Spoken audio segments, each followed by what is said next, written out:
سبيل الدموع سبيل مريح تنهد يا صاحي كي Bismillahirrahmanirrahim. Assalamualaikum warahmatullahi wabarakatuh. Alhamdulillah wassalatu wassalamu ala rasulillah wa ala alihi wa ashabihi wa mawala wa ba'd. Anak-anakku sekalian kelas 4, kaifa halukum? Bagaimana nih kabar kalian semua?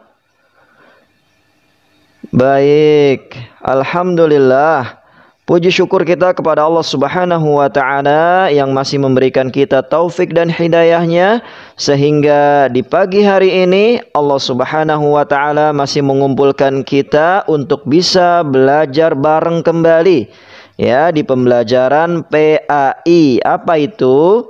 Pendidikan Agama Islam. Baik, melanjutkan pelajaran yang kemarin, anak-anakku sekalian, ya. Hari ini kita akan mempelajari pelajaran yang ke-10. Apa itu? Ya, tentang amanah dan khianat. Ya, tentang apa? Tentang amanah dan khianat.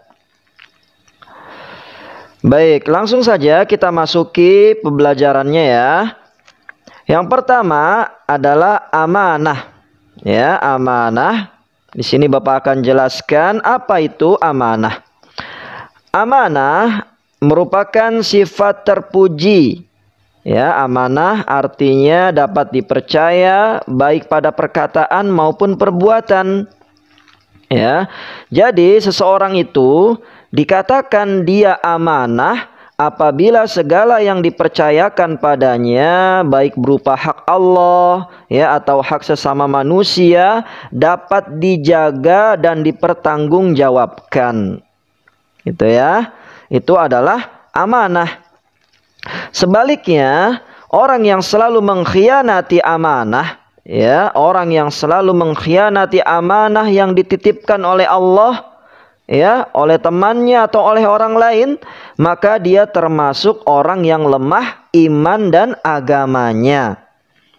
Rasulullah SAW bersabda, la imana liman la amanatalah, wala dina liman la ahdalah.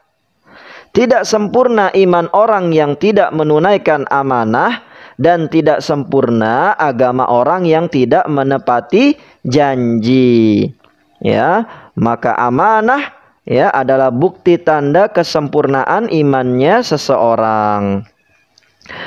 Baik, anak-anakku sekalian, ya, semua manusia di dunia ini mendapatkan amanah, ya, tanpa terkecuali, baik itu amanah dari Allah Azza wa Jalla, ya, ataupun amanah dari sesama manusia. Ya, amanah itu ya macam-macam bentuknya. Ya, bisa berupa harta, ya, berupa mobil, berupa emas, ya, dan yang lainnya. Ya, yang merupakan titipan dari Allah Subhanahu wa Ta'ala. Itu semua adalah titipan dari Allah. Ya, maka harus kita jaga, harus kita pelihara, ya. Dan amanah bisa juga berupa pinjaman, ya, pinjaman uang atau pinjaman barang, ya, yang kita pinjam dari orang lain. Ya, maka pinjaman tersebut harus dikembalikan, ya, terlebih lagi ketika diminta, ditagih. Ya, maka sebagai seorang yang amanah kita harus ya mengembalikannya. Atau amanah juga bisa berupa perkataan, ya, misalkan menjaga rahasia, menjaga pesan, ya, itu semua juga merupakan amanah. Ya, jadi ya apabila suatu saat ada orang yang memberikan kepercayaan kepadamu, ya, maka kamu harus menjaganya dengan sikap jujur. Ya, janganlah ya kita merusaknya, janganlah kita mengkhianati kepercayaan yang sudah diberikan. Ya, jujur itu hebat. Ya, Masya Allah. Baik, kita lanjutkan anak-anakku sekalian ya. Sekarang kita akan membahas lawan dari amanah, yaitu khianat. Nah, ini lawan dari amanah. Khianat, ya, khianat artinya menyalahgunakan amanah dan kepercayaan. Ya, khianat merupakan salah satu tanda orang munafik. Nah, ini ya, Orang munafik salah satu tandanya adalah khianat. Khianat juga merupakan perbuatan yang menunjukkan ketidaksetiaan karena ia bertentangan dengan sesuatu yang telah dijanjikan. Ya, orang yang berkhianat, ingat ini ya, orang yang berkhianat disebut sebagai pengkhianat. Ya, na'udzubillahi min zalik. Allah Subhanahu wa taala ya melarang kita semua di dalam berbuat khianat. Ya, Allah Subhanahu wa taala melarang di dalam firman-Nya Quran surat Al-Anfal ayat 27. Ya ayyuhalladzina amanu la takhunullaha war rasula wa takhunu amanatikum wa antum ta'lamun.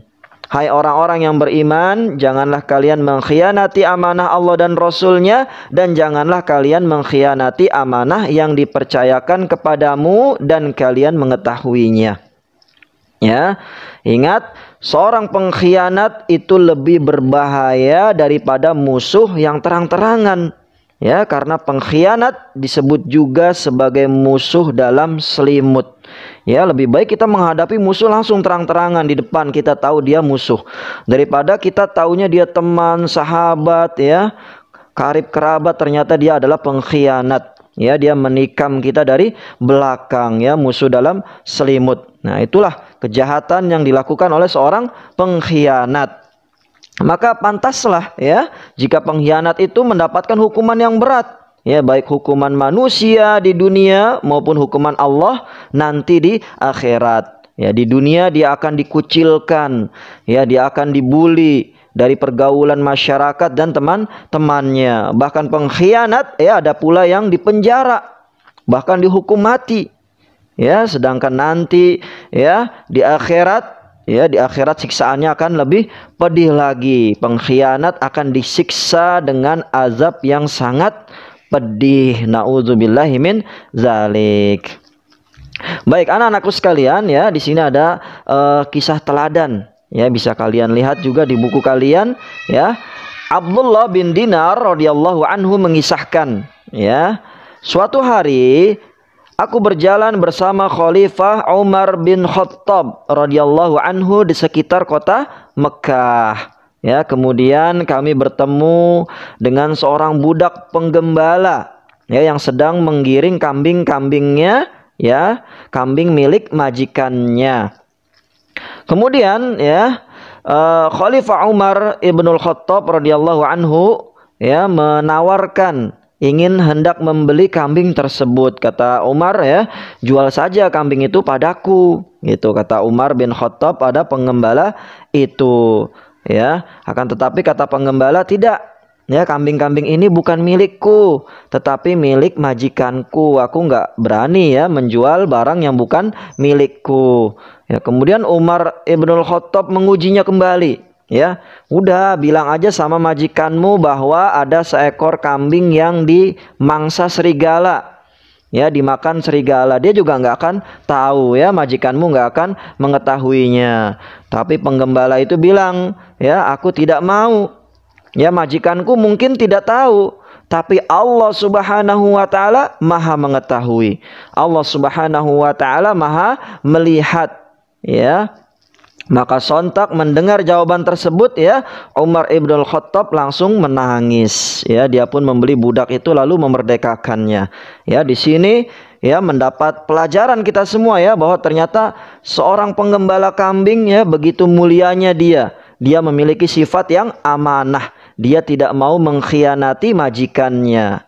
Nah, itu, ya. Mudah-mudahan kita semua bisa menjadi sosok yang seperti itu, ya, sosok yang amanah. Baik, anak-anakku sekalian, ya, Bapak akan lanjutkan sedikit. Nah, tahukah kamu di antara bentuk pengkhianatan, ya, adalah apa? Korupsi. Nah, ini apa? Korupsi. Di antara bentuk pengkhianatan adalah korupsi. Nah, mungkin selama ini, ya, kita sering dengar istilah korupsi, ya, namun apakah itu? Apa sih korupsi? Ya, ternyata korupsi itu tidak hanya bisa dilakukan oleh orang dewasa saja, ya, Tidak benar kalau dikatakan hanya orang dewasa saja yang suka korupsi. Ya, karena korupsi juga bisa dilakukan oleh anak-anak seusia kalian. Nah, seperti apa gambarannya ya? Di sini Bapak akan berikan gambarannya.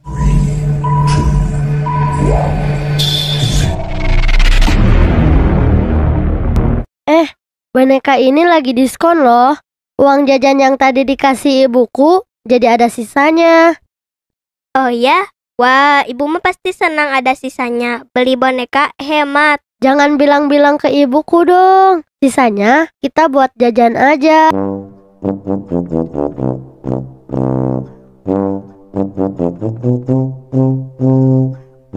Ip, kok malah tidur sih? Ayo latihan bola. Ah, gak mau. Aku ngantuk banget. Tapi tadi malah dibangunin bapakku. Kok dibangunin? Iya, katanya kalau liburan anak kecil jangan malas. Disuruh olahraga biar sehat. Ya udah, aku tidur aja di lapangan. Nah, bagaimana videonya?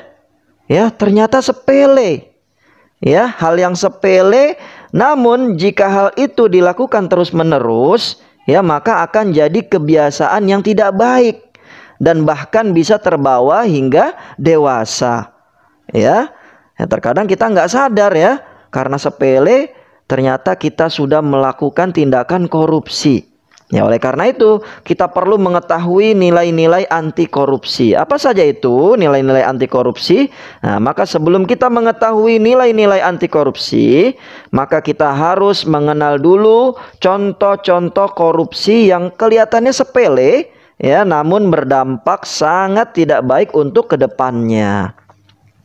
Ya, apa saja itu? Yaitu korupsi waktu. Nih ya, kemudian korupsi ide, kemudian korupsi alat atau tempat, selanjutnya korupsi kejujuran. Ya, kita akan bahas satu persatu ya. Korupsi waktu ya, contohnya datang terlambat. Nah, ini siapa nih yang suka datang terlambat ya? Kalau kalian sering melakukannya, itu berarti kalian sering melakukan korupsi. Ya, itu berarti juga kalian tidak amanah. Kalian berbuat khianat. Kemudian ya, contoh korupsi ide ya, yaitu mencontek. Nah, ini juga ya, terkadang kita tidak sadar. Ya, ternyata kita sedang berbuat korupsi. Lebih baik kalian dapat nilai jelek ya, tapi hasil dari kerja keras kalian sendiri, daripada nilai yang baik, nilai yang bagus tapi hasil mencontek. Nah, ini berarti nilai yang kalian dapatkan itu hasil korupsi. Kemudian contoh korupsi alat atau tempat. Ya, contohnya adalah memakai alat atau menyerobot tempat yang bukan haknya. Ya, kita pakai alat, pakai fasilitas umum untuk kepentingan pribadi. Ya, ini adalah tindakan korupsi. Kemudian menyerobot tempat, tidak mau antri. Ya, ini juga merupakan tindakan korupsi. Ya. Kemudian contoh korupsi kejujuran. Ya. Contohnya adalah berbohong. Nah, ini ya, bohong adalah lawan dari kejujuran. Ya, besar atau kecil kebohongan yang kita lakukan tetaplah dianggap suatu kebohongan. Maka sekali berbohong, hati-hati ya, maka akan sulit dipercaya kembali. Nah, itu tadi adalah diantara ya korupsi-korupsi yang terkadang kita tidak sadar ya, ternyata telah melakukan korupsi. Ya, korupsi berarti tidak amanah. Korupsi berarti telah berkhianat. Jadi agar kita bisa menjadi insan yang amanah, ya, tidak berkhianat kepada Allah maupun sesama manusia, kita harus mengetahui nilai-nilai anti korupsi. Nah, ini makanya di sini Bapak ingin bahas ya, dan nilai-nilai anti korupsi harus diterapkan di kehidupan kita sehari-hari. Ya, agar kita senantiasa terjaga menjadi pribadi yang amanah dan tidak berkhianat. Ya, apa saja itu? Ya, baik, akan Bapak jelaskan. Nah, di sini ya ada 9 nilai anti korupsi. Ya, yang pertama jujur, kemudian peduli, mandiri, disiplin, tanggung jawab, kerja keras, sederhana, adil, berani.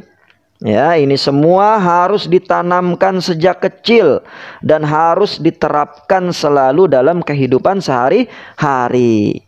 Ya. Baik, kemudian ya jujur. Ya, maka kita harus menjadi pribadi yang dapat dipercaya. Ya, menjadi pribadi yang ketika berkata atau bertindak itu benar. Ya, itulah kejujuran. Kemudian peduli.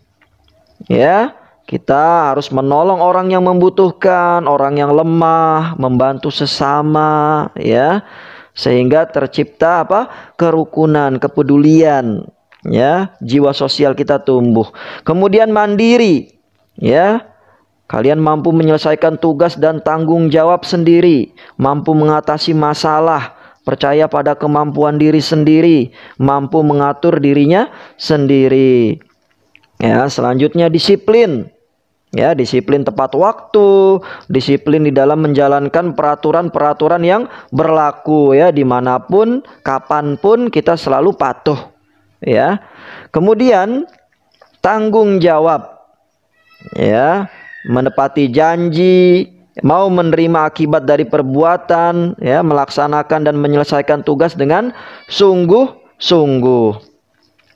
Kemudian kerja keras, ya, semangat belajar, fokus, ya, serius, dan ingat ya, kita juga harus ikhlas, ya.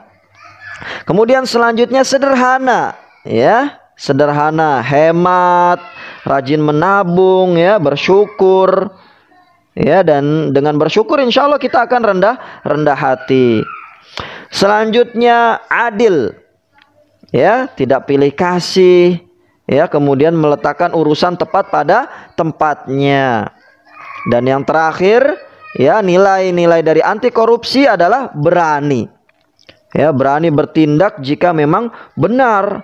Berani bicara di atas kebenaran. Nah, itulah tadi ya 9 dari nilai-nilai anti korupsi. Ya, harus diingat ya, jujur, peduli, mandiri, disiplin, ya, bertanggung jawab, kerja keras, sederhana, adil, dan berani. Nah, itu harus kita miliki dan harus selalu kita terapkan di dalam kehidupan kita sehari-hari. Baik, anak-anakku sekalian, rahimani wa rahimakumullah. Ya, itulah tadi pembelajaran kita tentang pentingnya sifat amanah, tentang buruknya khianat, serta nilai-nilai anti korupsi yang harus dimiliki oleh setiap insan. Ya, baik, itu saja ya pembelajaran yang bisa Bapak sampaikan pada hari ini.